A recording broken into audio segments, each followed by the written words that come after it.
Got two helmets here, essentially the same thing, same shell. This one was $199 and this one was $850. Let's talk about it.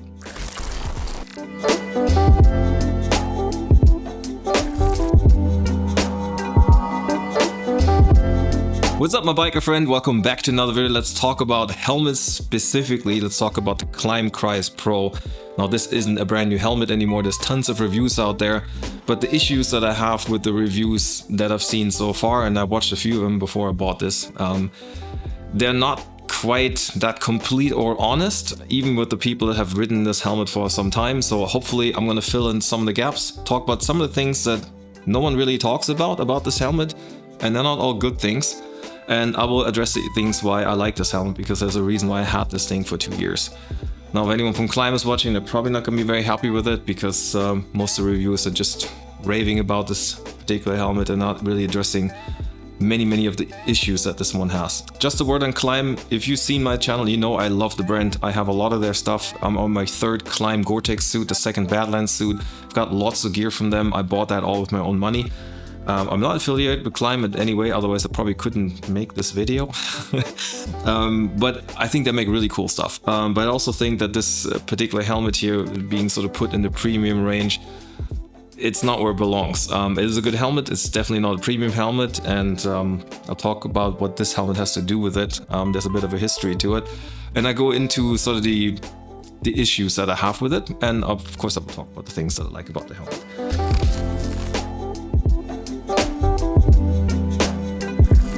So let's get started with the history of the helmet. So this helmet here, which is exactly like this helmet here, when you take a closer look, you see the resemblance. For those of you guys that still know the Klim Krios without the Pro, you'd see that the chin part was identical, because it is the exact same shell that they're using. Same kind of visor, same visor mechanism. If you look on the sides, the vents, the openings, exactly the same size. Now, this brand here, Nishua, is a store brand from a large motorcycle store here in Germany, Lewis.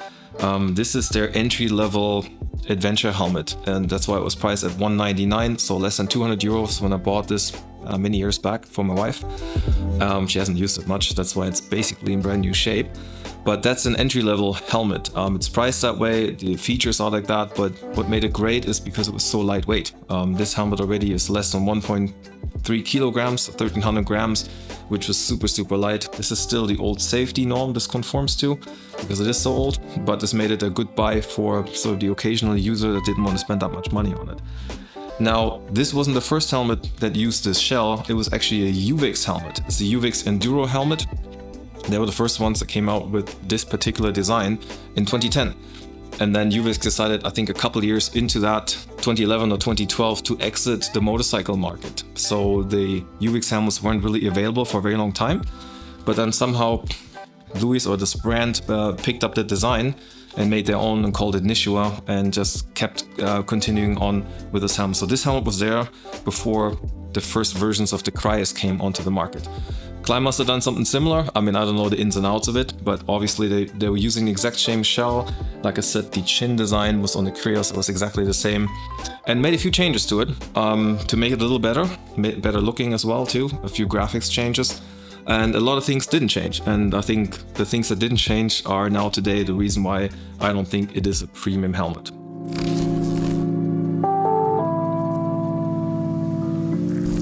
Okay, enough of the Nishua, so I have my hands free to talk about this particular helmet. Let's talk about start with the shell. One reason why I think it does not belong to the premium category is the fact that there's only 2 shell sizes available. Now, most of the reviews will talk about this, that review this helmet is only 2 shell sizes. Most helmet manufacturers will give you 3 or sometimes even 4 shell sizes. And why is that important? Because then you don't need to compensate with the cushioning in here, and I'll talk about the cushioning as well, because I have issues with that. But if you're on the low side of the next shell size, which I am with this particular helmet, this is the largest shell size, this is the size large, so they need to compensate a lot with the foam in here in order to make this fit. And if you have smaller sizes, different shell sizes, then that's less of an issue. The other thing is the quality of construction. In the way this is a carbon helmet, so typically when you buy sort of exposed carbon from manufacturers. Sometimes it's because they're all handmade, the shells are all handmade, it's difficult to sort of layer up the different pieces correctly so it doesn't look crooked. And what they normally do is then they go into the stack where they put a little bit more paint on it, so they don't expose as much of the carbon or none of it at all. And then only the best ones they keep to keep it exposed. Now, if you take a closer look to the back of it, of this helmet here, this is not.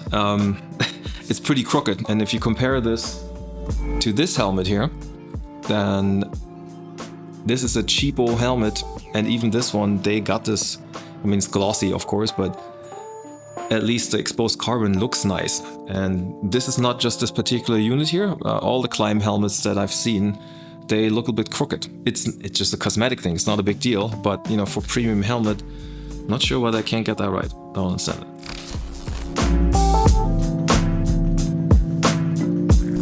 Now let's talk about the liner that's in here.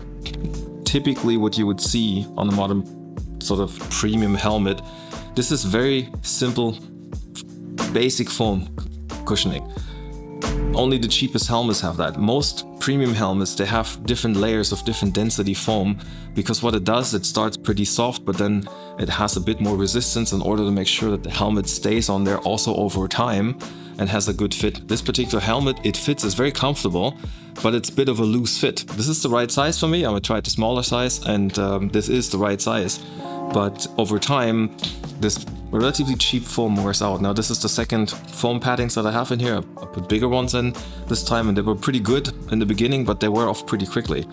So if you have other helmet brands, the premium brands that actually put a lot of effort into getting sort of the inside of the helmet in a way that the cushions in there last a bit longer and they keep your head in the right place, because if the head starts moving in the helmet, it can't provide the full protection. So that's one of the things where I had an issue with. The other thing I had an issue with, and that's something that I just noticed at the beginning of the season, I joined a first aid training because I was guiding tours this year and I just wanted to polish up my first aid skills. And one of the exercises you do there is to take a helmet off of someone that is unconscious. I mean, just, do the practice run and try to take a helmet off. Now, I've never done that before. I've never tried to take a helmet off of someone and try to keep the neck straight, because one of the biggest issues after motorcycle crashes is that you can have sort of neck injuries. So you make sure that the neck and the head stay straight, and then someone else assists and tries to take the helmet off. And when you do that, you notice how difficult it actually is to pull the helmet off without, putting more damage into the neck area. So we tried that a few times, because when we tried it the first time, it was pretty hard. And then the guy was on the ground and said, well, this was easy because the helmet was 2 sizes too large. And we said, let's try it with someone with the right size helmet. And we couldn't get off. It was really, really difficult. So what manufacturers have done now for years is put these little pull tabs in, that you can pull the cushions out while the head is sitting on your head. And then you pull the cushions out, and then it's much easier to remove the helmet. I think almost even the cheapo helmets have that today. And now this one doesn't. This is an older design where helmets didn't have that necessarily, but Klim made a few revisions on the interior and they didn't do this here. By the way, on the brand new X1 Alpha that they've come out with, they also don't have that. So here it's just Velcroed. It's convenient to change them out and all that, but for the one case, you have a helmet for the worst case scenario that you're crashing, and it could be that you're unconscious in the ditch somewhere and someone needs to take that helmet off. And if it's that much more difficult and they have to take it off when you're unconscious, they should take it off. And if that doesn't work, that's the problem. So every major manufacturer has it, except for this particular helmet. In that price category, that's a must-have in my book.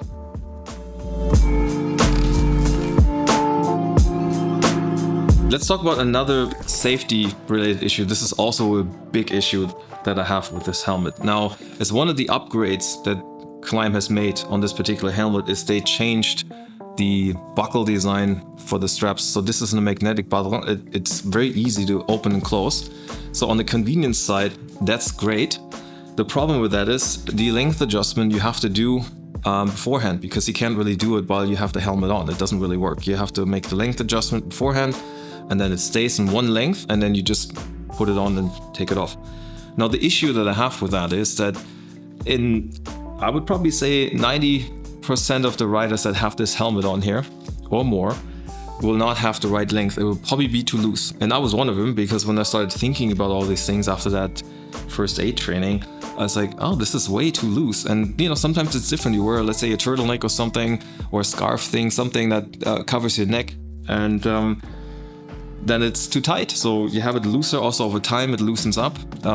This is, when it comes to closing up the helmet, probably the worst thing that you can do. You put on the helmet. The best thing, and I think the only thing that you put on the helmet is, I'll show you, is the classic double D-ring. This is very, very simple, by a long shot the safest thing, because every time you put it on, you have to adjust it to the right length. It's also the quickest to put on, because if the straps like here are long enough, you don't actually have to open this up. You just extend it large enough, you can get your head out and put the helmet back on. And this is how I've used my previous helmet, the Nex, or it's a Touratech, but it was made by Nex. Had double D-ring, had no issues with it. It was one of the fastest things. You put it on, close the strap. I don't understand why you would use anything different than that. There isn't anything that's safer than this, and easier and cheaper too. So on a good helmet, I think that's something that they would have to put in, at least provide the option. This is not about convenience, this is about safety, and if the helmet doesn't sit right, it's not going to be able to protect you.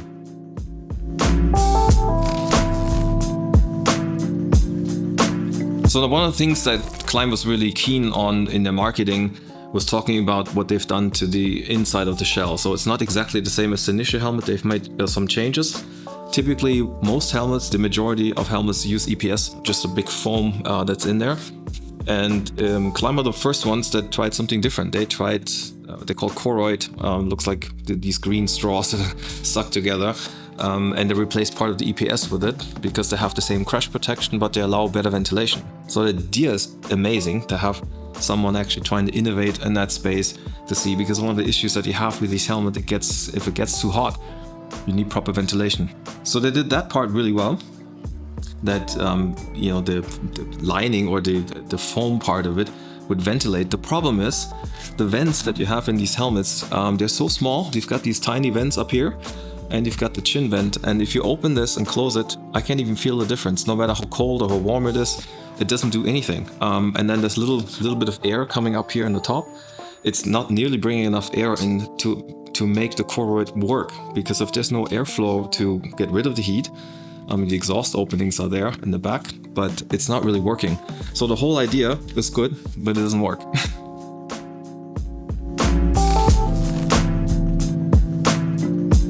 So the next issue that I have is the visor mechanism. Now, this is an old design. At the time, I don't think there were that many helmets out there that were designed a whole lot better than this. I don't know. But if you look at when it's fully closed and you look at the first sort of step where it opens up and clicks in, that gap, it doesn't seem like much now on camera, but it's quite big. It's quite a big opening. My previous helmet, I was able to have it just slightly cracked, that there's a little bit of airflow coming in. It was good for comfort, but it's also very good in clearing up any kind of fog buildup on the inside, especially if you're not using a pin lock. I'm not a huge fan of pin lock. It works really well, and I use it when the weather is really bad. But when the weather is sort of in between, I try to not use it. So I only have it on my clear visor, and my second main visor, I don't have a pin lock in there. And that kind of helps to clear it up a bit. And even if you want to crack it a little bit and it's hot weather, which I just had in Portugal and southern Spain, it's quite wide open. So wear contact lenses like me, there's too much air coming in. You just want a little bit open, but not too much that there is too much air coming in. So it's just a little convenience thing. You can certainly live with it, but on my next helmet, I will definitely make sure that it's only a small crack. It's little things like that that are a bit annoying. So let's stay with the visor. So the good thing is that you don't need tools to open the visor up. Now, there were a time when I would take the visor off every day and just rinse it under warm water with a tiny bit of soap to clean the in and outside of the visor. And in order to do that, it's nice that you don't need any tools. I mean, these are plastic screws, and I had those on my old helmet too. I'm surprised that they never really broke, and I was fine with these here too, never had an issue. So it's nice to have something that you don't need tools for. Now, if you look at modern helmets, they don't even have holes in it and little screws that you put in. The best ones, they have little clip mechanisms. They've got pretty fancy on, you know, how to get the adjustments right, the intervals, how it opens and how it closes. So obviously this is an old design, you can't expect it to be there. It's not great, but it's not the worst. There are helmets out on the market that you need a screwdriver to get the visor off, which makes no sense to me. So that's kind of somewhere in the middle, I think.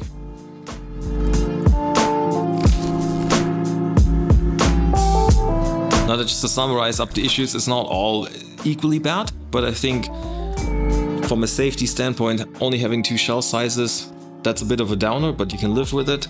But then having sort of cheap cushioning like you have here, where there is very little support, especially after using it for a while, that's not a very good combination, because the helmet sits comfortably, but it's not as snug as it should be. It should be more in place, even after a longer use. That's a big downside. And then of course, when it comes to fit and keeping the helmet where it should be in the crash scenario is the lock. That magnetic lock here is not the right thing. You should use double D. It's cheaper, it's faster, it's a lot safer. I don't understand why you would do this just for the comfort, to sort of jeopardize the safety on it. Also, not having the abilities to pull out the cushions. I know it's an older design, but they've made changes to the interior of it. But I didn't think of that. There's got to be a way to do this. It's probably pretty rare that you ever have to use it, but you know, the crash helmet is there for the worst. And if you're sitting there and you don't have that, so I think those are the biggest issues, that you can't really have a small gap in here. That is not so nice, but it's not a deal breaker.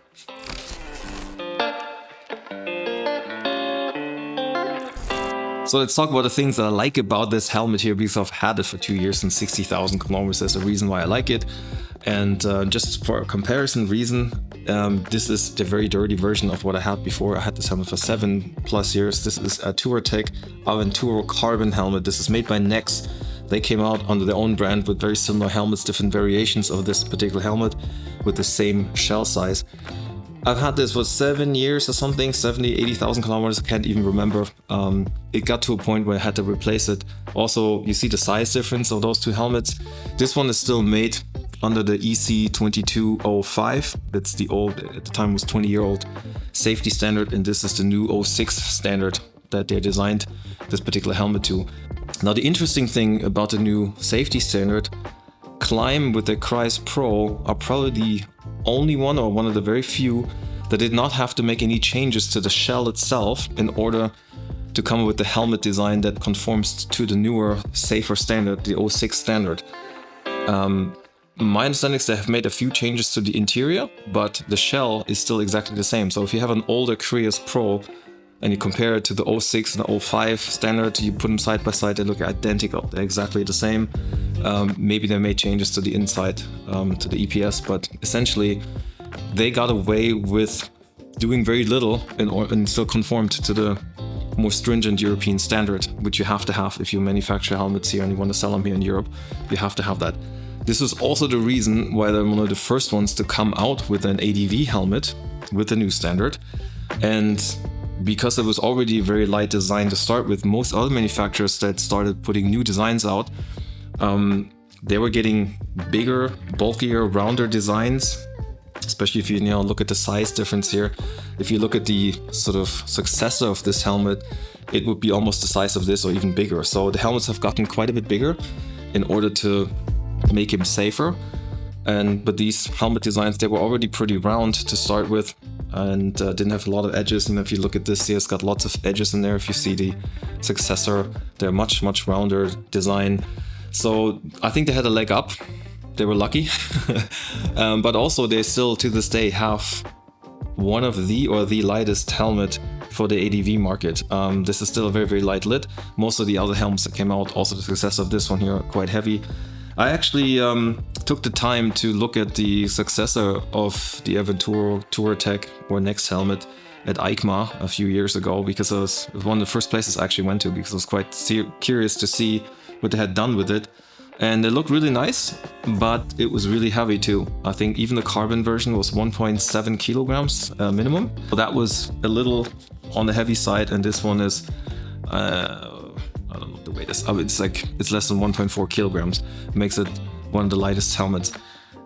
Now, it wouldn't be such a big deal if I didn't have typically, I don't have the camera on here right now, but I have a communication system that's easily 130 grams with all the microphones and speakers in there, and then have a camera system, multiple microphones there. So I add weight to the helmet, so I want to start with a lower weight in order so I can add a few things and still stay well under the 2 kilogram mark. So that was one of the key issues why I like this particular helmet. Also, I think they've done, even though they've reused the shell from an old UVix design, they look nice. Klim has always been good in designing stuff, so even the painted versions of that, they look really, really cool. But even the sort of simple matte black, which I like, looks really, really cool.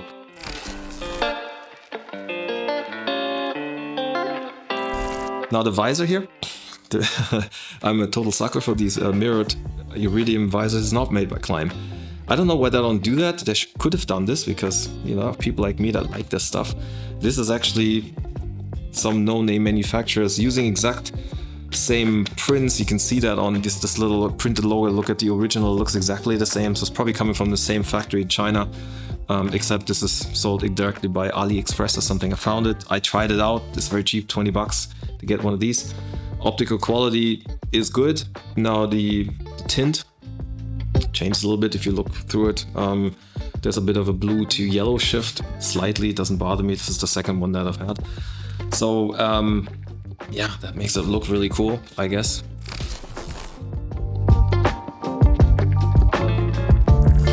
Done a pretty good job with, they redesigned this peak a little bit. It looks a little different than the original UVix or the Nishua design.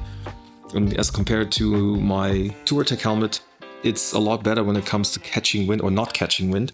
So if you turn your head to the side or if you move it up a little bit and you sit on your bike, then on my older helmet, you know, it would definitely get a little bit of a push if I had this thing on. So on my older videos, you'll see me riding without it. If I would be riding just on the road, I would take the sun peak off here. I keep it on all the time because it is better designed, and it also looks better because you take it off, the helmet looks a little goofy. But no, you can wear it, it's totally fine to wear it like this. So it's fine, that's definitely very good.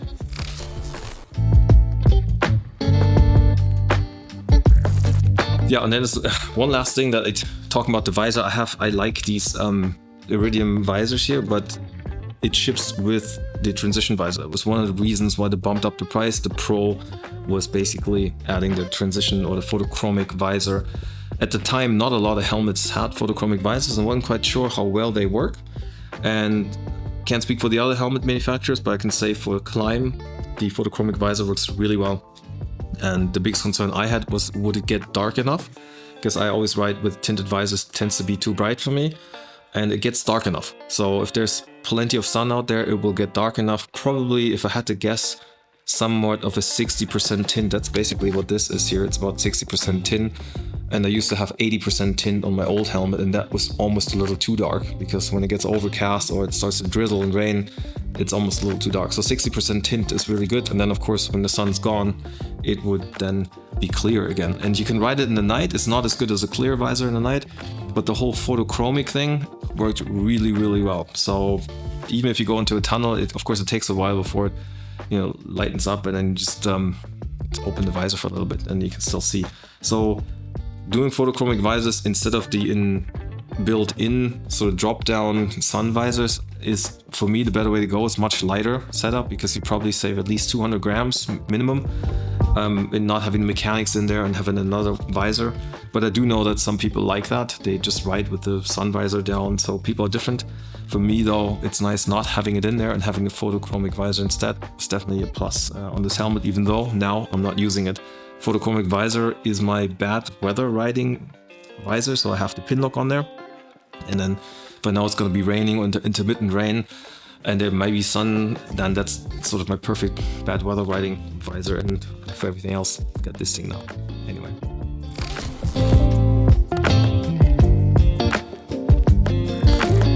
So to summarize it up, the things that really got me to buying this was availability. At the time, there wasn't much choice of lighter weight ADV helmets. This was one of them.